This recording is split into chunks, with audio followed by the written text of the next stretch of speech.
May I come in, sir? आइए आइए आइए। Good evening, sir. Good evening, sir. Good evening. बैठिए। दीपक। Thank you. Yes, sir. दीपक का अर्थ क्या है? सर दीपक का मतलब ऐसा कोई जो दूसरों को उजाला प्रदान करे खुद का सेक्रीफाइस करके।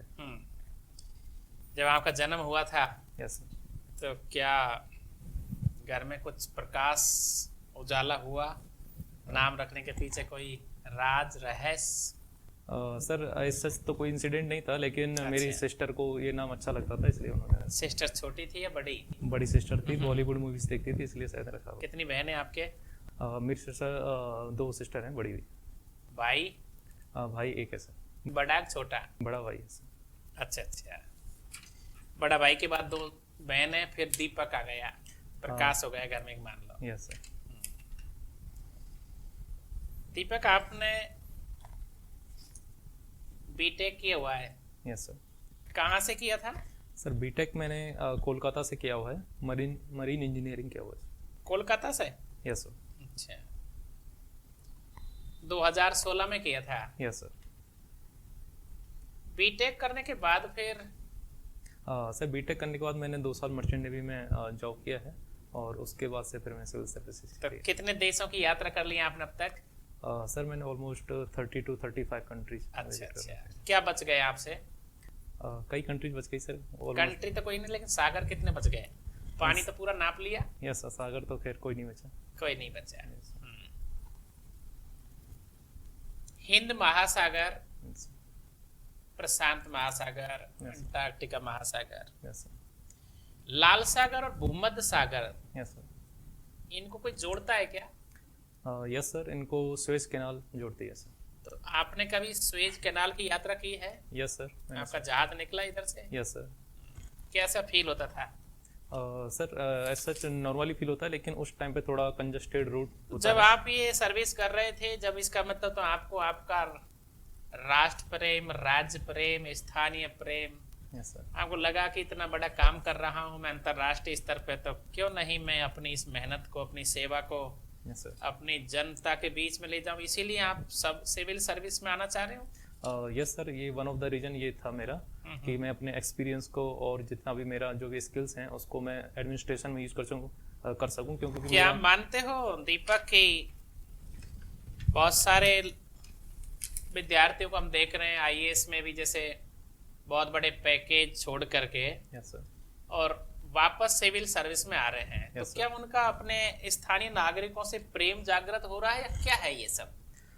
सर ये डिपेंड करता है, पैशन पर डिपेंड करता है कि उनको वो कई लोग होते हैं कि पीयर प्रेशर में एक डिफरेंट चॉइस को, डिफरेंट करियर ऑप्शन को चूज कर लेते हैं, तब उतने ज़्यादा समझदार नहीं होते हैं। लेकिन जब वो आत्मचिंतन करते हैं अपनी एज में एक सर्टेन लाइफ तक पहुंचने के बाद, तब उनको फील होता मुझे है। आप स्पष्ट बताना, कोई ऐसी घटना जहां आपने तय किया था कि नहीं मुझे सिविल सेवा में जाना है?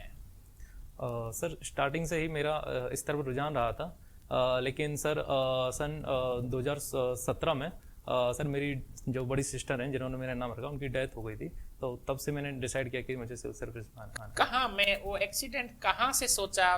कहाँ, समुद्र में थे, कोई सागर में थे, जहाज में थे, कि आपने तय किया कि मुझे अब परिवार को थोड़ा सा कुछ अलग करके देना है जहां मैं खुशी पैदा कर सकता हूं? सर उस इंसिडेंट में मुझे सर एडमिनिस्ट्रेशन के काफ़ी सारे लूप होल्स पता चले। और उसमें देखा जाता है कि एक आम आदमी को जस्टिस पाने के लिए कितना संघर्ष करना पड़ता है। तो और भी कई सारी न्यूज़ जो मैं टाइम टू टाइम देखता रहता था न्यूज़पेपर में, तो उन सबको देख के मुझे लगता था कि कोई न कोई घटना है जो हर व्यक्ति के जीवन को बदल देती है। Yes sir. बहुत अच्छी सेवा में रहते हुए भी आपको कोई न कोई घटना ने मोड़ दिया है। Yes sir. आरएस बनने के बाद यस सर। एसडीएम लगोगे, हो सकता है आरपीएस बन जाओ, यस सर। हो सकता है बीडीओ लग जाओ। Yes sir. आपकी परफॉर्मेंस के आधार पर आपका सिलेक्शन होता है। Yes sir. क्या ऐसा सोच रखा है समाज को देने के लिए? 2 कारण बताइए जो आपके दिल पर अभी राज करते हैं कि जैसे मेरी पोस्टिंग होती है, ट्रेनिंग करता हूं, तो समाज को क्या देना चाहते हो? 2 खास बात बताइए। सर मेरा एज सच कोई मेन मोटिव नहीं है, बस ये है कि मैं जो भी मेरे पास काम आता है, मेरे ज्यूरिसडिक्शन में जो भी है, मैं उसको अपनी पूरी ईमानदारी से और तुरंत बहुत जल्दी न्याय दिलवाने की पूरी कोशिश करूं। हम जब समाज में देखते हैं, हम जब एडमिनिस्ट्रेशन में देखते हैं, तो ये नॉर्मल काम भी नहीं हो पाता है। जैसे हम बहुत ही नॉर्मल समझते हैं कि एक आम ऑफिसर अपना नॉर्मल ड्यूटी पूरा करे, वो भी नहीं हो पाता। तो मैं उसको बहुत ईमानदारी से और बहुत तत्परता से करना चाहता हूँ। अच्छा अच्छा, बदलाव क्या लाना चाहते हो? ये तो कार्यशैली रहेगी आपकी। Yes sir. समाज में कोई बदलाव जो आपने सोच रखा है? सर बदलाव के क्षेत्र में अगर सोचें तो अवेयरनेस की बहुत ज़्यादा कमी है, खासकर राजस्थान के ऑलमोस्ट सभी जिलों में। जो हमारे ज़्यादातर जो सामाजिक बैकग्राउंड है उनमें सर जो अवेयरनेस का एक बहुत कमी देखने को मिलती है। जो विमेन एम्पावरमेंट की कमी है, जो कास्टिज्म बहुत ज़्यादा है, जो क्षेत्रीय जो आक्रामकता है वो बहुत ज़्यादा है। तो आपने कोई प्लान बना रखा है कि कास्टेज जो है हमारे देश में, हमारे राज्य में, यस सर, कोई ऐसा प्लान है कि आप इसको कम कर सकते हो? सर प्लान तो वैसे है, लेकिन वो एक तो मैं नॉर्मल अवेयरनेस जनरेट करके और अपने कार्य के थ्रू खुद को एक एज ए आइडियल प्रस्तुत करना चाहता हूँ। दीपक, आप भरतपुर के रहने वाले हैं? Yes sir. और बयाना आपकी तहसील है? Yes sir. बयाना में ही रहते हैं आप? Yes sir. बयाना। बयाना के पास कोई ऐतिहासिक घटना घटी थी क्या? यस सर, बयाना के पास एक तो बयाना का युद्ध ही हुआ था, और उसके अलावा बयाना के पास में जो रूपबास तहसील है वहाँ पर सन खानवा का युद्ध हुआ था। खानवा का युद्ध और बयाना का युद्ध, दोनों में आप क्या अंतर देखते हो? सन खानवा के युद्ध में सर जो राणा सांगा थे उनकी विजय हुई थी, और बयाना के युद्ध में जो राणा सांगा थे उनकी विजय हुई थी, जबकि खानवा के युद्ध में बाबर की विजय हुई थी सर। बयाना के युद्ध में क्या कमी रह गई थी बाबर की, जो बाबर ने फिर खानवा के युद्ध में रणनीति बदल दी? सर बयाना के युद्ध में उनको हार झेलनी पड़ी थी, और वो जो पूरे राजपूत जो राजा थे उस टाइम पे जो भी एक साथ आए थे उनसे एक साथ युद्ध नहीं कर पाए थे, क्योंकि वो बहुत ही ट्रेडिशनल वे में लड़े थे उस टाइम पर बाबर। उसके बाद उन्होंने अपनी नीति को चेंज करने का सोचा। Very good. मर्चेंट नेवी में रहे हैं? Yes sir. तो अभी लेटेस्ट में पिछले 1-2 साल में काफी सुनाई पड़ता था कि समुद्री डाकुओं ने इस जहाज को लूट लिया। Yes sir. ये बेसिकली किस कंट्री के थे? सर मोस्टली जो समुद्री लुटेरे होते हैं वो सर वो सोमालिया और जैसे कि मोजाम्बिक, कीनिया, तंजानिया, इन सब कंट्रीज होते हैं जो कि बहुत ही ज़्यादा डिप्राइव्ड कंट्रीज हैं, वहाँ पर रिसोर्सेज की बहुत ज़्यादा कमी है, एडमिनिस्ट्रेशन की कमी है। अच्छा। वहाँ से बिलोंग करते हैं। तो ये बेसिकली जो सोमालियाई जो डाकू होते थे, Yes, sir. तो इनके लिए ऐसी कौन सी भौगोलिक दशाएं थी जिसकी वजह से इनके लिए सबसे ये आसान टारगेट बनता था? सर ये जैसे कि इनका जो कंट्री का जो लोकेशन है वो सर जो वर्ल्ड में जो चोक पॉइंट्स होते हैं ओशन ट्रेड के, सी पे जो ट्रेड होता है उसके चोक पॉइंट होते हैं, जैसे कि स्ट्रेट ऑफ बबल मंदिर है जो कि रेड सी और जो हिंद महासागर है उसको जोड़ती है, तो वहाँ पर इनकी कंट्री है। तो उस वजह से इनकी जो भौगोलिक जो नियर बाई है उनसे वहाँ से पड़ता है, तो इस वजह से मोस्टली उन शिप्स पर अटैक करते हैं। अच्छा, ये स्वेज नहर बनने से इंडिया और यूरोप के बीच में जो डिस्टेंस थी लगभग कितनी कम हो गई? So almost 6000 kilometre. 6000। अच्छा, जैसे ये जो भी समुद्र के तटवर्ती देश होते हैं, यस सर। तो एक निश्चित इनकी सीमा होती है कि उसके बीच में समुद्र में ये रिसोर्सेज वगैरह का उत्खनन कर सकते हैं। Yes sir. उससे आगे की जो सीमा होती है वहाँ पे वो इंटरनेशनल कुछ भी हो सकता है। Yes sir. क्या सीमा है सर वो 200 नॉटिकल माइल्स होती है, उसके बाद में फिर ओपन सी माना जाता है। अच्छा। जनरली 1 नॉटिकल मील कितने के बराबर होता सर 1 नॉटिकल माइल 1.8 किलोमीटर के समथिंग। है? 1.8 exactly, you are clear? Yes, और sir. 1.61 something? No sir, it's 1.8। 1.8 kilometre. अच्छा, इंटरनेशनल ट्रेड में यस सर। इंडिया का इस समय पार्टिसिपेशन कितना है? सर इंटरनेशनल ट्रेड में इंडिया का पार्टिसिपेशन अगर हम ग्लोबल वैल्यू चेन की बात करें तो वो काफ़ी कम है as compared to China and USA, उन कंट्रीज़ के रेस्पेक्टिव में देखें तो। जैसे कि ग्लोबल वैल्यू चेन जैसे होती है उसमें सर मोस्ट ऑफ द जो कंट्रीब्यूशन है वो चाइना का है, जहाँ पर जो रॉ मटेरियल जो प्रोवाइड किया जाता है, मोस्ट ऑफ द जो रिसोर्सेज हैं वो चाइना से ट्रेड होते हैं। इंडिया का है, India as a management, India shipping में अगर देखें तो एज ए मैनेजमेंट कंपनी की तरफ। पार्टिसिपेशन कितना % है इंडिया का वर्ल्ड ट्रेड सर में? पार्टिसिपेशन देखें तो ऑलमोस्ट 5% के साथ देखें sir. 5%? Yes sir. Are you confirm? Sir almost. Deepak, yes ma'am. Kolkata से पढ़ाई की आप? Yes ma'am. कौन सी साड़ियाँ फेमस हैं कोलकाता में? कोलकाता में सर सिल्क साड़ियाँ मैम फेमस हैं, और बनारसी भी वहाँ पे मिलती हैं। उसके अलावा जो पर्टिकुलर है जो कोलकाता का है, uh, आपने सुना हो तो?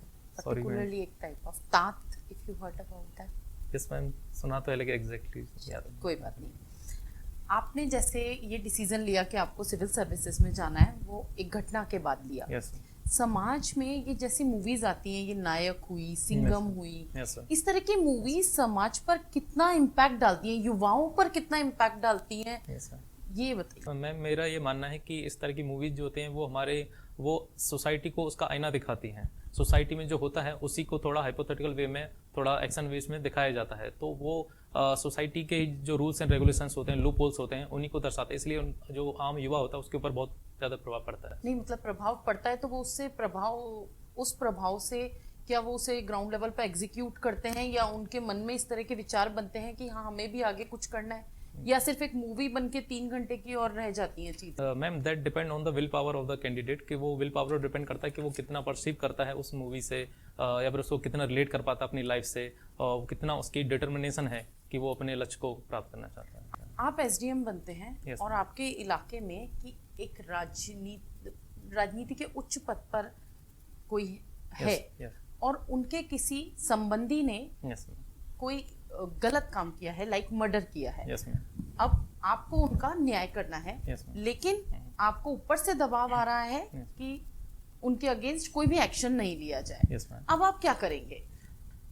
मैं सबसे पहले जो पॉलिटिकल जो रिप्रेजेंटेटिव हैं, जो भी MP MLA जो भी हैं, मैं उनको परस्यू करने की कोशिश करूंगा कि अगर आप एक ऐसे क्रिमिनल का अगर हम साथ देते हैं, चाहे वो आपका संबंधी है, तो उल्टा आपकी इमेज खराब होती है और उसमें आपको ही नुकसान हो सकता है आने वाले इलेक्शन में ये मुद्दा आपको हरवाने में मदद साबित नहीं करे। पर वो तो नहीं मान रहे, नहीं माने तो मैं अपना आपका ट्रांसफर कराने यूं कह रहे हैं कि या तो आपको ट्रांसफर करा देंगे या आपको सस्पेंड करा देंगे किसी गलत उसमें, तब आप क्या करेंगे? मैं जब तक अपनी पोस्ट पर रहूंगा, मैं अपने जो भी नीतिगत जो रूल्स एंड रेगुलेशंस हैं, जो भी संविधान में रूल्स हैं, IPC CRPC में, उसी के अकॉर्डिंग काम करूंगा, चाहे उसके लिए मुझे अपना ट्रांसफर भी चलिए करवाना। बहुत बढ़िया।